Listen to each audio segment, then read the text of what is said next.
प्रणाम बाबूजी। खुश रहो। नाश्ता कर लिया आपने? हाँ। दवाई खाई? हाँ हाँ। चलते हैं। शिव, एक मिनट।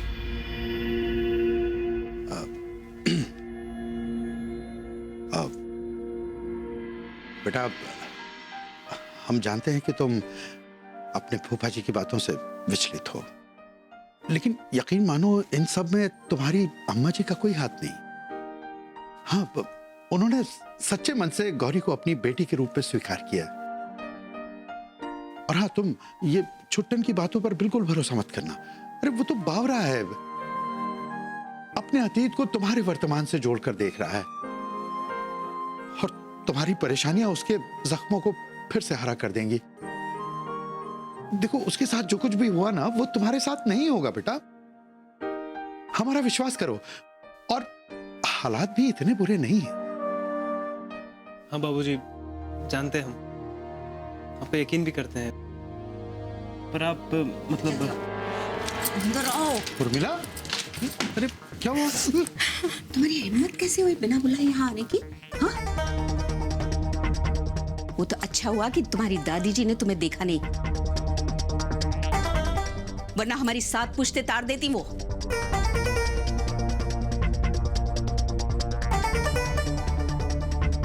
एक बात बताओ, तुम्हें आते हुए मोहल्ले में किसी ने देखा तो नहीं? हम क्या कह रहे हैं, जवाब दो। सुनाई नहीं आ रहा तुमको उर्मिला? अरे तुम बैठो बैठो बैठो बैठो। बहाने बंद करो। ऐसी कौन सी आफत आ गई थी जो तुम्हें यूं अचानक आना पड़ा है?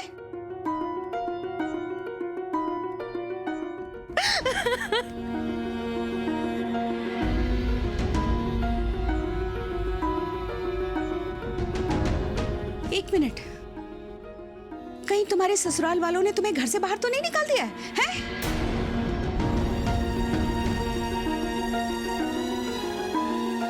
अम्मा शांत हो जाइए, हालत देखिए उनकी, सांस तो लेने दीजिए उन्हें।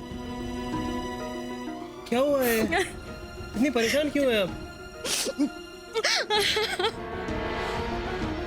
बताइए ना दीदी, आप बताएंगे नहीं तो मदद कैसे करेंगे हम आपकी? हाँ, शांत हो जाइए, संभालिए अपने आप को। क्या हुआ? उर्मिला, ये रोना धोना बंद करो। हमें बताओ क्या बात है, किस बात पे झगड़ा हुआ? हमारी सास बच्चा चाहती है, वो भी पोता।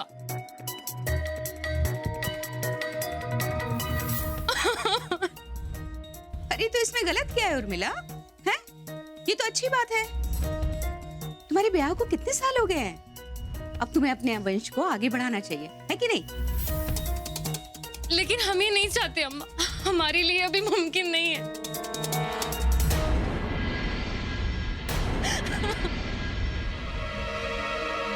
क्यों हमारी नाक कटवाने पे तुली हुई हो? लोग क्या कहेंगे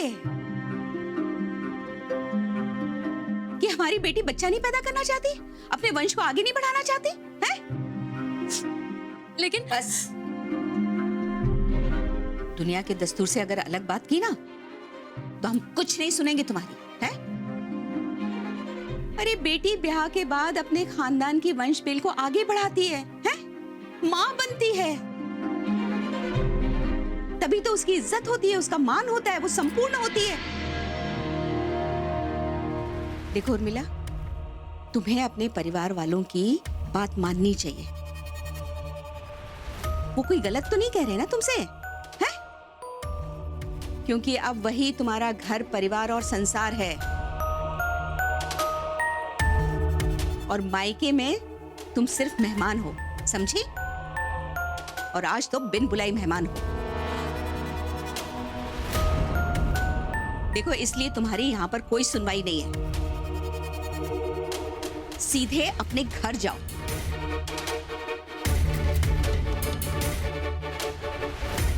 उर्मिला, हम क्या कह रहे हैं तुमसे? तुम्हारी कुछ बात पल्ले पड़ रही है कि नहीं पड़ रही है?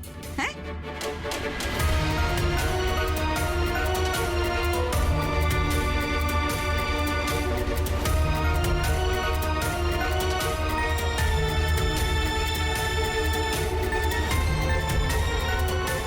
उर्मिला, नर्मदा जी, बस।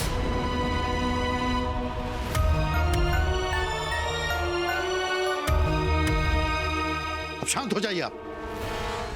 कमाल कर रहे हैं आप, हैं?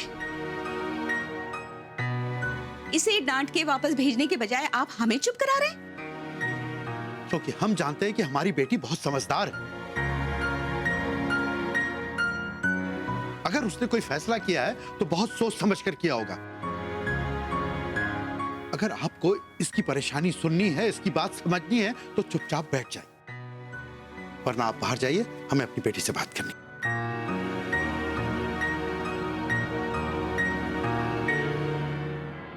लगता आप हमारी बातों से सहमत नहीं हैं। कोई बात नहीं, आप जाइए और उर्मिला के लिए नाश्ता लेकर आइए।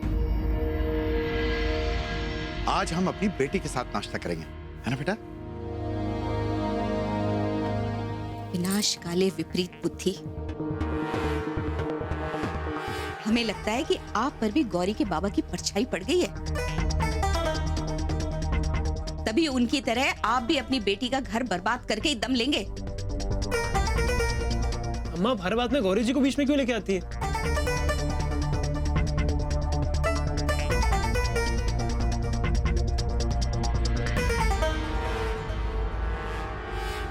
उर्मिला, शांत हो जाओ, शांत हो जाओ, बिल्कुल शांत हो जाओ। हाँ? पहले कुछ खा लो, फिर हम आराम से बैठकर बात करेंगे। संभालो अपने आप।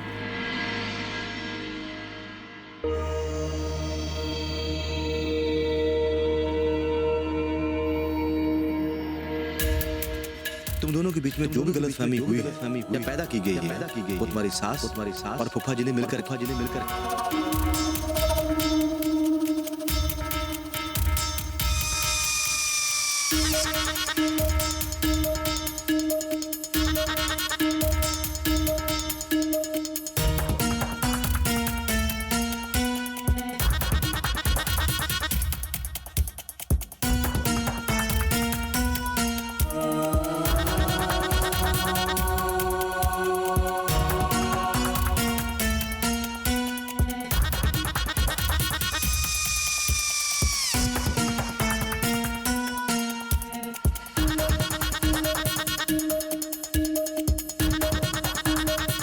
तुम दोनों को मिलकर ये गलतफहमी दूर करनी। तुम दोनों एक बार मिलो, एक दूसरे की बात को समझ लो, समझा सब ठीक हो जाए।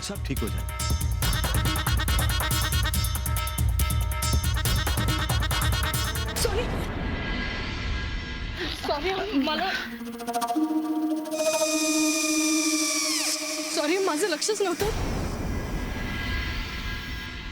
गौरी, वहिनी तू? अगं सॉरी, लागलं नाही ना तुला? इकडे नाही अगं, मीच माझ्या विचारात होते. पण तू इथे कशी आहेस तू? ठीक आहे मी, अगं इथे जरा काम होतं म्हणून आले होते. चल येते. बरं, मी निघ. हॉस्पिटलची फाईल काय झालं तुला? बरी आहेस ना तू? हो, तशी मी बरी आहे, काही नाही झालंय मला.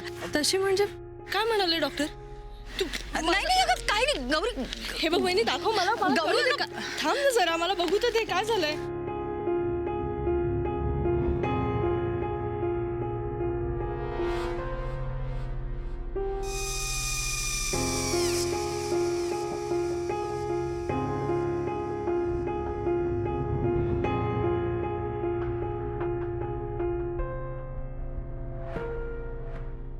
वहिनी, तू प्रेग्नंट आहेस?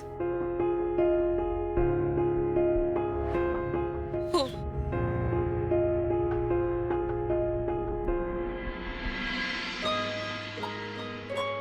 दीदी,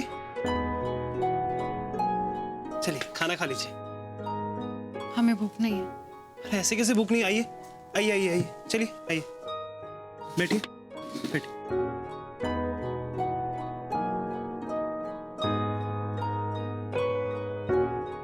आज हम आपको खिलाएंगे और आप खाएंगी भी, है ना? चलिए जल्दी से खा लीजिए. चलिए लीजिए, खाइए ना. आपको हमारी कसम, खा लीजिए प्लीज.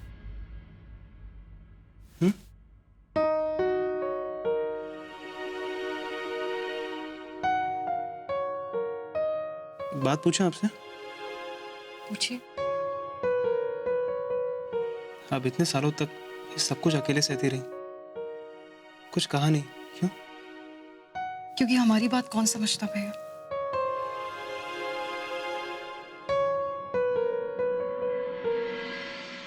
हम समझते, बाबूजी समझते। और समझकर क्या कर लेते भैया?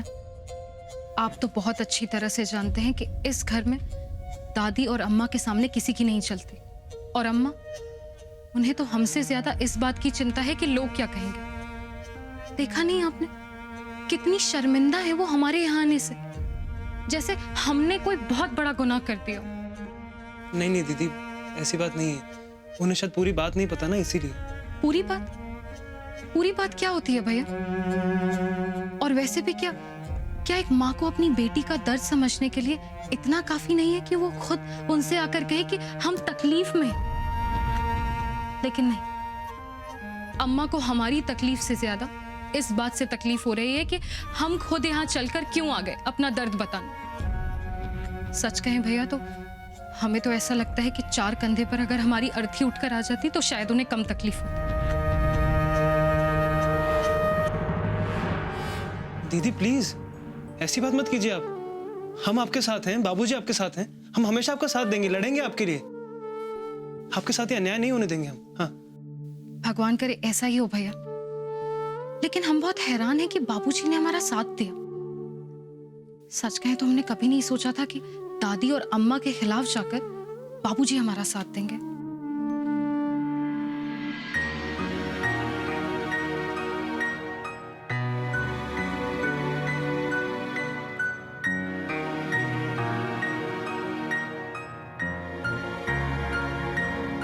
अब नौकरी करो या बिजनेस करो, कामकाज में तो उतार चढ़ाव आते रहते हैं ना माता जी। इससे भला किसी की जिंदगी रुकती है? हाँ। और प्रकाश जी सिर्फ सस्पेंड हुए हैं, अभी आरोप साबित नहीं हुआ है, इंक्वायरी चल रही है। और हमें तो लगता है कि बहुत जल्दी वो बरी भी हो जाएंगे। और नहीं हुए तो? शुभ शुभ बोलिए आप। बात शुभ अशुभ की नहीं, बात जिम्मेदारी की। और बच्चे को संसार में लाना एक इंसान की सबसे बड़ी और अहम जिम्मेदारी। अब जब खुद प्रकाश जी का भविष्य अधर में लटका हुआ, तो ऐसे में वो बच्चे के बारे में कैसे सोच सकते हैं? सोचना पड़ता है माता प्रसाद। वो कहा है कि हर बात का एक समय होता है? फिर चाहे ब्याह हो या बच्चे का जन्म। अरे समय निकल जाए ना तो बड़ी परेशानी होती है फिर। लेकिन माता जी हम क्या कह रहे हैं कि अरे काहे बहस कर रहे हो माता प्रसाद? हैं? वैसे भी बच्चा खुद अपना भाग्य लेके आता है। अब देखो, जब तुम पैदा हुए थे तब तुम्हारे बाबूजी सिर्फ पूजा पाठ करते थे, हैं? और हमें क्या मिलता था? बस यही दान दक्षिणा, उसी में गुजारा करना पड़ता था, वो भी बहुत मुश्किल से। लेकिन बावजूद उसके तुम्हारे और भाई बहन पैदा हुए ना। माता जी पहली बात तो ये कि वो जमाना दूसरा था, और दूसरी अहम बात, हमारे बाबूजी एक नेक और ईमानदार इंसान थे। इसलिए आपको उन पर भरोसा था कि आज नहीं तो कल वो सक्षम हो जाएंगे। लेकिन यहां तो कहानी ही उल्टी है। प्रकाश जी संदेह के घेरे में हैं। उन पर पैसों की हेराफेरी और रिश्वत का आरोप सुना है कि रंगे हाथों पकड़े गए। अब इसीलिए उर्मिला का विश्वास टूट गया। अब ऐसे टूटे विश्वास के साथ वो बच्चे के बारे में कैसे सोच सकते हैं? मुन्ना के बाबूजी उर्मिला को सोचना पड़ेगा। अरे जैसे भी हैं प्रकाश जी उसके पति हैं? और हर हाल में उर्मिला को उनका साथ देना चाहिए। हाँ तो दे रही है ना साथ। देखिए नर्मदा जी, वो प्रकाश जी को ईमानदारी की राह पर लाकर सुधारना चाहते हैं, ताकि कल को जब वो बाप बने तो उनकी औलाद उन पर नाज करे, ना कि शर्मिंदा हो। मुन्ना के बाबूजी, हमने तो यही देखा और सुना है कि पैसे कमाना मर्द का काम होता है और गृहस्थी चलाना औरत का काम होता है। इसलिए अगर औरत मर्द के काम में दखलंदाजी ना करे तो ही बेहतर होता है। अब आपके कामकाज में हमने कभी दखल दिया क्या? अब वो इसलिए क्योंकि आप पढ़ी लिखे जरूर हैं, लेकिन आपको बिजनेस की समझ नहीं है। जबकि उर्मिला समझती है। उसने एमबीए किया है, वो भी फाइनेंस में। इसलिए वो जिंदगी के अच्छे बुरे काम के हिसाब किताब को समझती है। चलिए, हमें आपके बिजनेस की समझ नहीं है, लेकिन हम जिंदगी का हिसाब किताब बखूबी समझते हैं। इसीलिए इतनी बड़ी गृहस्थी संभाल रहे हैं, रिश्तों को निभा रहे हैं। लेकिन हम उर्मिला के किसी गलत काम में उसका साथ नहीं देंगे।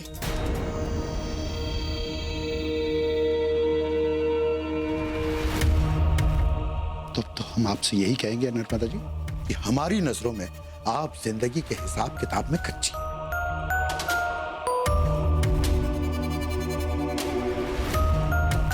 देख रही है माता जी, आपके बेटे आपके सामने हमसे किस तरीके से बात कर रहे हैं। माता प्रसाद, जौनपुर वाली से ऐसे काहे बात कर रहे हो? वो इसलिए माता जी कि ये ऐसे समय में अपनी बेटी को गलत कह रही हैं जब वो अपने भटके हुए पति को सही राह दिखा रही है। इन्हें तो उसका साथ देना चाहिए, लेकिन नहीं, ये तो उसके बेईमान और रिश्वतखोर पति का साथ दे रही। इन्होंने एक पल के लिए भी अपनी बेटी के बारे में नहीं सोचा कि उस पर इस समय क्या गुजर रही होगी।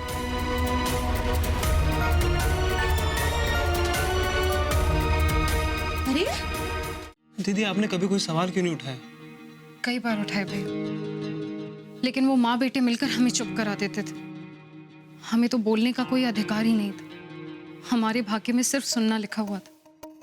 सोते जागते उठते बैठते, यहाँ तक कि खाने का निवाला खाते समय भी सिर्फ बद्दुआएं सुनते थे। दीदी, आपने बोला क्यों नहीं? एक बार बोलती तो सही, शिकायत तो करती। क्योंकि हम जानते थे भैया कि हमारी यहाँ पर भी कोई नहीं सुनेगा, इसलिए हम सब कुछ सहन करते गए। हमने सोचा था शायद कभी तो हालात बदलेंगे, पर हालात बदले भी तो कुछ ऐसे कि दिन पर दिन बिगड़ते ही चले गए। और प्रकाश जी का लालच भी बढ़ता चला गया। और फिर एक दिन वो भी आ गया जब प्रकाश जी रंगे हाथों पकड़े गए रिश्वत लेने के लिए और सस्पेंड हो गए। सॉरी दीदी, आपके भाई होके भी दर्द नहीं समझ पाया आपका। लेकिन गौरी भाभी समझ गई थी। कहने को तो हम उनसे 2-4 बार ही बैठकर बात कर पाए, लेकिन उन्हें हमारे दर्द का एहसास हो गया था। उन्होंने हमारी आंखों में वो दर्द देख लिया था जो अम्मा आज तक कभी नहीं देख पाई भैया। उनकी इसी खासियत की वजह से हम यहाँ आने की हिम्मत कर पाए, क्योंकि हमें इस बात का भरोसा था कि कोई करे चाहे ना करे, लेकिन वो हमारी मदद जरूर करेंगे, हमारा साथ जरूर देंगे। पर हमारी बुरी किस्मत तो देखिए कि यहाँ आकर पता चला कि वो भी अम्मा के रीति रिवाजों की बलि चढ़ चुकी हैं। लेकिन भैया हम हैरान तो इस बात पर हैं कि आखिर आपने उनकी मदद क्यों नहीं की? आपने उनका साथ नहीं दिया, आप उन्हें नहीं समझ पाए, आपको एहसास नहीं हुआ उनके दर्द का? एहसास हुआ था दीदी, पर मजबूर थे हम। ऐसी भी क्या मजबूरी भैया जो आप उनके दर्द को उनकी जिद समझ बैठे? हम बहुत अच्छे से समझ सकते हैं भैया कि नौकरी उनकी जिद नहीं बल्कि जरूरत थी। सिर्फ पैसों के लिए नहीं, बल्कि उनके आत्मविश्वास के लिए। हमारे हिसाब से आपको उनका साथ देना ही चाहिए था भैया। उनकी सोच और उनके जज्बे की कद्र करनी चाहिए थी। लेकिन अम्मा का... अरे अम्मा तो हमेशा से ही ऐसी हैं। उन्हें हमसे ज्यादा अपने खोखले रीति रिवाज प्यारे हैं और उसके लिए वो किसी भी हद तक जा सकती हैं। हमारे साथ जो हुआ सो हुआ भैया, लेकिन गौरी के साथ ऐसा मत होने दीजिए। प्लीज उनकी मदद करिए, उनसे बात करिए, कोई ना कोई रास्ता जरूर निकल आएगा। प्लीज भैया, हमारी खातिर।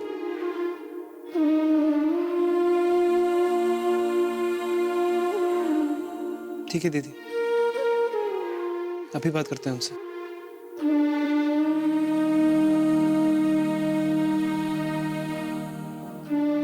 नची अजून कसं इल्लो नाही करता काय हा?